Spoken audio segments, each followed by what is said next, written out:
Welcome to CBSE English Teacher. Let's now look at the line by line explanation of the lesson. We are not afraid to die if we can all be together for class 11 English. This travelogue was written by Jordan Cook and Alan East. Somehow I managed to stretch canvas and secure waterproof hatch covers across the gaping holes. Some water continued to stream below, but most of it was now being deflected over the side.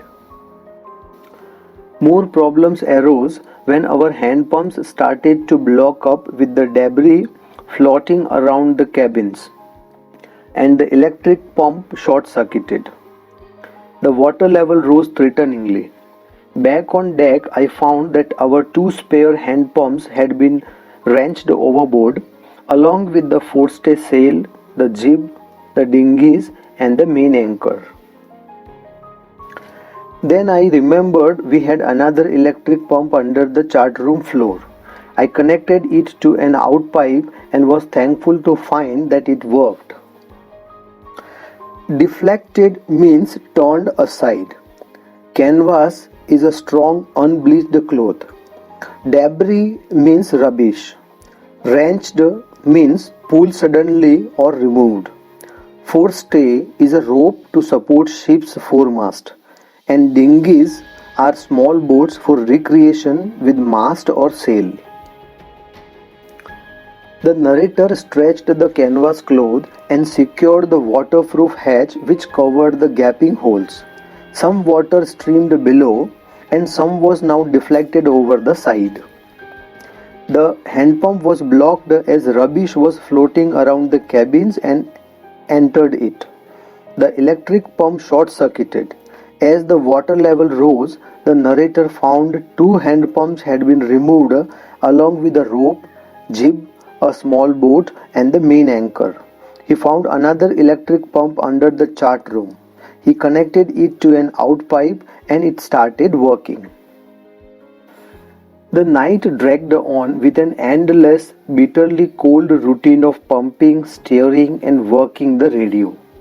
We were getting no replies to our Mayday calls, which was not surprising in this remote corner of the world. Sue's head had swollen alarmingly. She had two enormous black eyes, and now she showed us a deep cut on her arm. When I asked why she had not made more of her injuries before this, she replied, "I didn't want to worry you when you were trying to save us all." Mayday calls means words used to signal ships stuck in a disastrous situation through radio.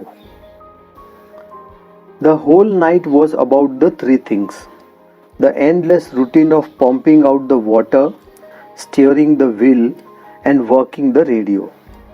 There were no replies to their signals sent over the radio as they were in the remotest part of the world. Sue's head was now more swollen and she had two black eyes with a deep cut in her arm. When upon being asked why she didn't tell him about her injuries earlier, she said that she didn't want to worry him as he was trying to save all of them. By morning on January 3, the pumps had the water level sufficiently under control for us to take 2 hours rest in rotation. But we still had a tremendous leak somewhere below the waterline, and on checking, I found that nearly all the boat's main reef frames were smashed down to the keel. In fact, there was nothing holding up a whole section of the starboard hull except a few cupboard partitions. We had survived for 15 hours since the wave hit, but Wave Walker wouldn't hold together long enough for us to reach Australia. I checked our charts and calculated that there were two small islands a few hundred kilometers to the east. One of them, Isle Amsterdam, was a French scientific base. Our only hope was to reach these pinpricks in the vast ocean. But unless the wind and seas abated so we could hoist sail, our chances would be slim indeed. The great wave had put our auxiliary engine out of action. Smashed means badly broken. Keel is a steel structure along the base of the ship. Pinpricks means a prick caused by a pin. Pinpricks in the vast ocean means the two small islands in the vast ocean were very tiny, like the prick caused by a pin. Abated means something unpleasant to become less intense. And auxiliary engine means small secondary engine. The water level was under control by the morning of January 3, so all of them took 2 hours rest in rotation. But there still was a leak somewhere below the waterline. Upon checking, the boat rib structure was badly broken down till the base of the ship.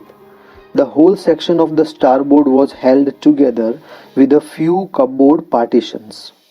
The ship's condition was so bad that it would not make it till Australia. The narrator checked the charts and calculated that there were two small islands a few kilometers to the east. One of them was Isle Amsterdam, which was a French scientific base. Their only hope was to search and reach that island, but only if the wind and the sea do not cause further damage. Else their chances were slim. The wave had destroyed the ship's auxiliary engine.